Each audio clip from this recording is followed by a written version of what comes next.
Hey anime fam, let's be honest, there's a mountain of isekai out there, and it's easy to miss some real gems. Today, we're diving into the underrated, the overlooked, and the criminally slept on isekai anime that deserve way more love.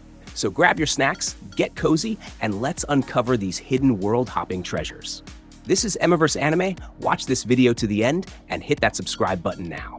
Number 10, Endride. Alright, let's kick this off with Endride, an anime that had potential, but kind of flew under the radar like a shy side character in a harem anime. This one's got your classic setup.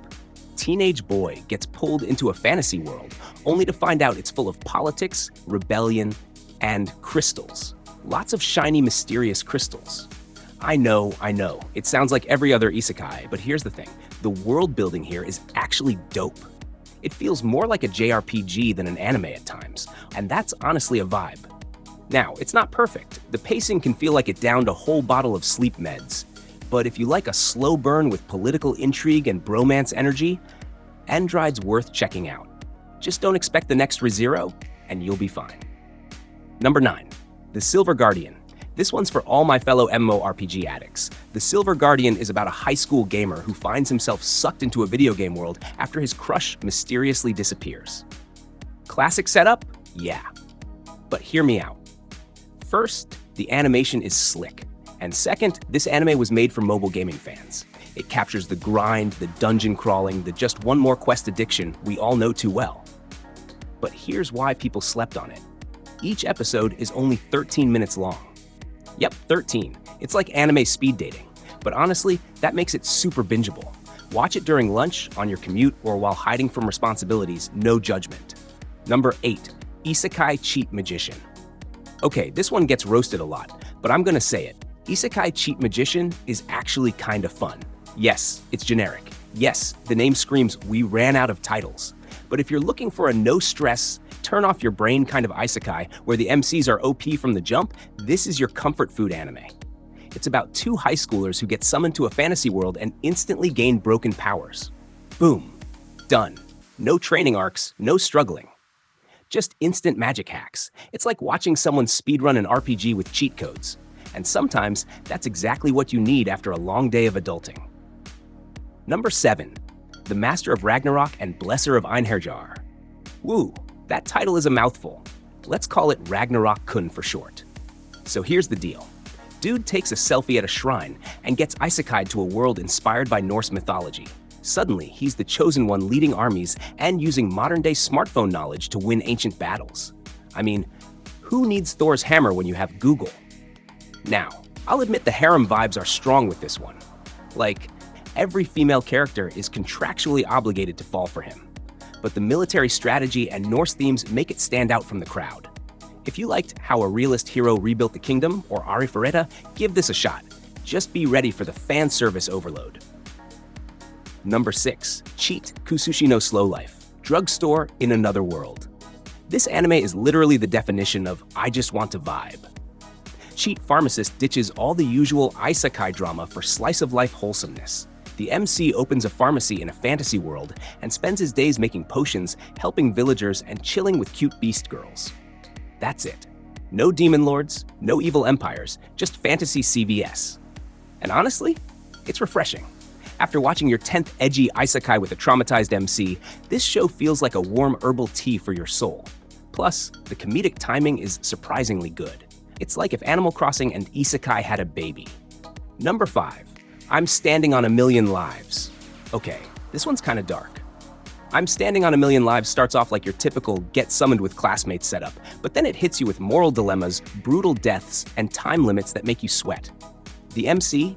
Not your usual kind-hearted isekai boy. He's cold, logical, and totally okay with making ruthless choices. It's more strategic than emotional, which honestly makes it a unique watch. And let's not forget the Game Master, who looks like a poorly rendered Minecraft character. I still don't know whether to laugh or run when he shows up. If you want something different, an isekai with a bit of a psychological twist, this is it. Number 4, Wise Man's Grandchild, Kenjin Amago. Okay, so this one starts out with a bang. Literally, a guy dies in a car crash and gets reborn in a magical world, adopted by a legendary wizard, and raised in isolation. By the time he hits school age, the man is stupidly overpowered. Now, Wise Man's grandchild is kind of like that friend who's super talented, but also super humble. The show knows it's not groundbreaking, but it owns its OP protagonist, flashy magic fights, and wholesome romance. It's like eating fast food. You know what you're getting, and it hits the spot every time.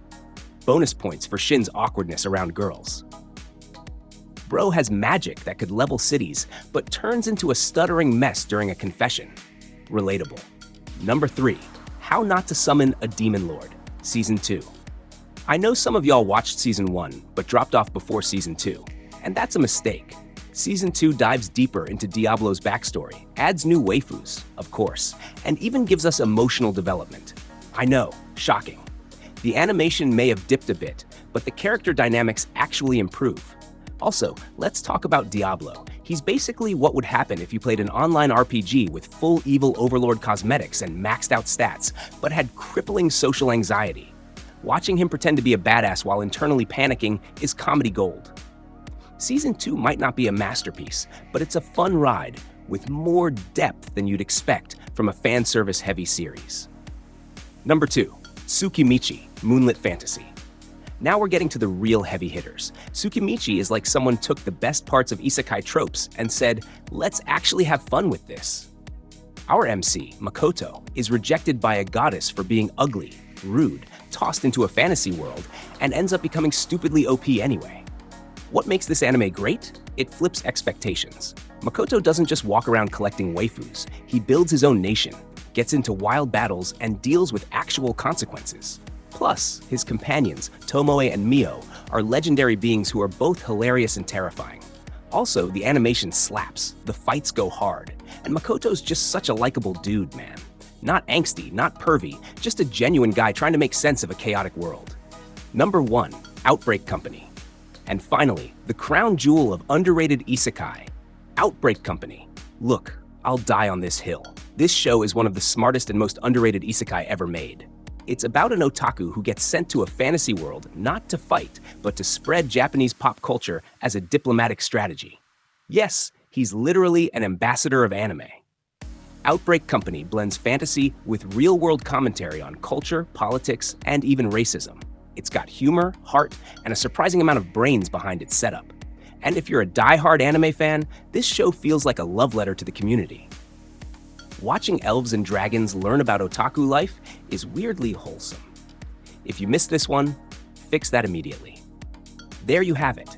10 underrated isekai anime that deserve way more love than they get. Whether you're in the mood for action, comedy, wholesomeness, or deep world building, this list's got something for you. Drop a comment if you've seen any of these or if I missed your fave hidden gem. Until next time, stay weeby and watch more anime.